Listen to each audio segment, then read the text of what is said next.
A lot of things to get to, a lot of things still to talk about, but what an experience it must have been. You know, you're an athlete, you travel the world, you participate, but that atmosphere over the weekend in Sturgis seemed to be unbelievable. So let's talk to our buddy, one of the fighters who fought in that and was very victorious.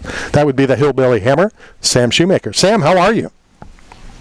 I'm doing great, sir. How are you? Not too bad. So talk about what the atmosphere was like, because on TV it looked incredible. So electrifying. Definitely pumped you up, got you ready to go. The fans were great. They were all on their feet, ready to watch a show, and then was very into each fight that was there. They definitely made it where it was worth us coming out and competing for them, and they made everybody step it up a level. As a fat, old, non-athletic person, let me ask you this question. Do you have to be careful not to get too jacked up, from the energy, from the atmosphere, from the crowd? Oh, 100%. You don't want to go over the top or even, make a mistake because you're too amped up and you get caught and you get put down, especially in the heavyweight division, which I compete in. As we've seen in the past, that's all it takes is one shot. So you definitely can't get too revved up, but it definitely helps you get there to the point of being ready to go when you have a crowd like that. So speaking of one-punch knockout power, was there anything about Josh that surprised you on Saturday, or were you pretty much prepared for everything he had? The biggest thing was, we knew Josh was a tough guy. We've seen him in some real tough fights in the past and how good shots he could take and keep coming forward. I think that's the biggest thing that surprised me. I hit that guy with some shots that most people wouldn't even wiggle. They'd hit the ground and just lay there, but he kept coming and would shake it off. Just kept coming forward. So I was definitely surprised at how tough that guy really is. Sam, talk about the patience, that you used, and as I'm watching the fight and it appeared that Josh got hurt early, and, my first thought, and I talked about it when we started the show, was, the Mike Richmond-Lorenzo Hunt fight, and, you had the guy hurt, Mike came in, and then we saw what happened. Did he get injured? Were you aware of it? And did you do that on purpose, the patience, to not go right in for the kill? Yeah, definitely.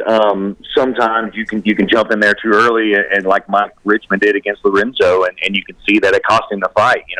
Mike was winning that fight. He had Lorenzo hurt, but you can never count out a tough guy who's hurt, that's got power. So I was definitely a little bit cautious. I saw that he was hurt. I wanted to jump on him with my instincts. That's what it wanted me to do. But if I take my time, pick him apart, wear him down, and just beat on him, I think that'd be better for me in the long run and guarantee a victory. So Sam, look, you've been doing this a long time. Randy, obviously, we've been covering this since #1 in Cheyenne, Wyoming. There's a lot of different arenas that they've had BKFCs in. They've been in hotels. They've been in casinos. They've been in fairgrounds.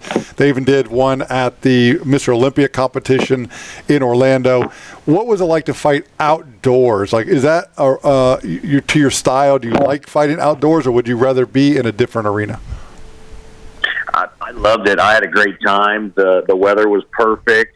I'm definitely an outdoors kind of guy. I do a lot of things outside, so I think that's just right up my alley. And the way they had it set up and the crowd and the way it was, I think it was a beautiful place, and I hope that they continue to have them there and that I get to go back.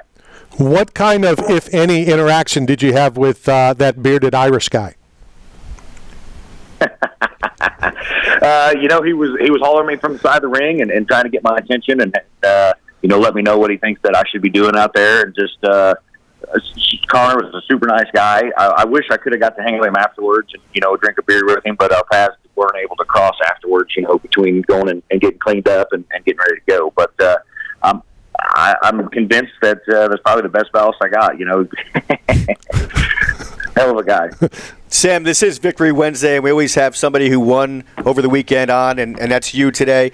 But I just have to ask you, as a heavyweight, what are your thoughts on the return of Francis Ngannou at PFL? I think it's great. I think it's great for the sport. Francis is a very popular guy. He's a hard-hitting heavyweight, and everyone loves to watch when he comes out, win or lose. He puts on a good show, so I think it's exciting that he's coming back.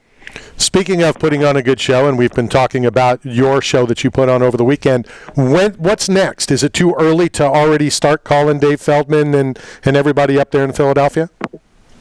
Oh no, I talked to him that night right after the fight. I'm like, hey, I'm ready. Let's get this thing lined up. Let's get another one going. Whether it's the trilogy with Josh, I heard Big Ben was running his mouth. I'd like to punch him in his fat face too. Now that I hear him talking shit, so it's whatever heavyweight they got for me. But those two there would be perfect. Beautiful.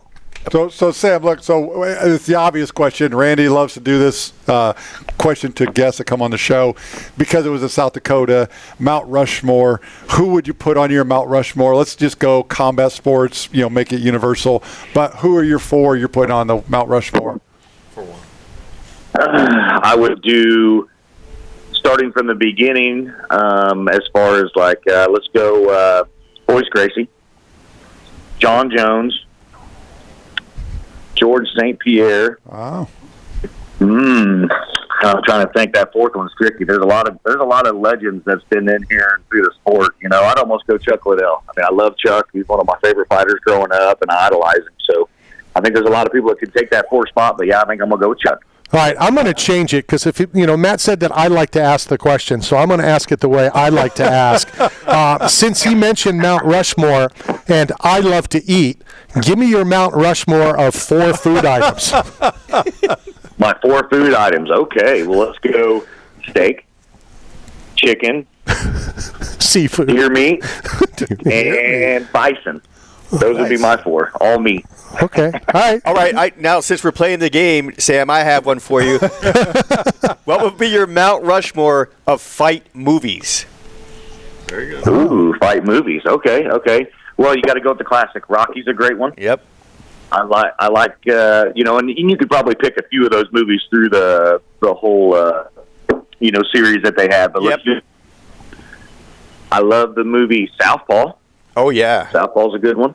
Emotional. What if there's that one? I'm trying to think here the name of it. The one where Van Damme went and fought in that tournament. Bloodsport. Yeah, Bloodsport's good. Bloodsport. Yes, I love Bloodsport. It was a movie growing up when I was a kid. I always loved watching that. And then let's see here, number 4. Your boss. Your boss. Roadhouse. Best. Roadhouse was good too. Yes, Roadhouse was a classic. Yeah.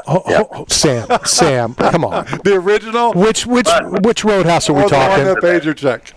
I'd like the old Roadhouse more than I do the new one. No offense against Connor, but the old one's a classic. I want to offend Connor. The first one was better. I mean, there's certain roles that you just should never redo. And Roadhouse is one of them. Patrick Swayze stole that, everything about it. Same with one of the ones that nobody asked me, but I would have maybe thought of Karate Kid. Yeah. And, they go and do Karate Kid again. You can't do that, you can't. Especially after Ralph Macchio cheats in the finals to beat Billy Zabka. Come on, that was an illegal move. This is true. It's a legal move, damn it. Exactly. Sam, as always, good catching up. Congratulations on Saturday. Yeah. I know we have your address, and you know what that means. More 8-Man Strong coming your way, so enjoy that. You guys are awesome. Awesome. I appreciate it. We'll talk again real soon. Take care. All right, guys. Have a great day. Thanks for having me on. Yes, sir. Sam Shewmaker, victorious in Sturgis. One of the 4 of us, and it's not the 2 with the headset, wanted to go to that. And Steve's like, let's go to Sturgis. Let's go to Sturgis. Let's go to Sturgis. That would have been a great trip. We should have gone. Would have been a great trip. I've never been to Sturgis. I knew they were going to do it next year. Yeah, right. We'll go next year. Yeah, that's fine. Have you been to Sturgis? No.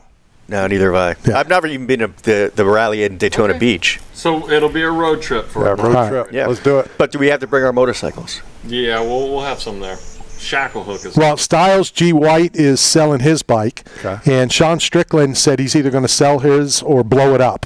He hasn't decided which one. Wong has a bike. So. Yeah, Jade Wong, who's fighting for a world title against Ferreira September 6th, BKFC. She has a crotch rocket. You should see it. You remember when Jose Aldo broke his ankle on his motorcycle? Yeah.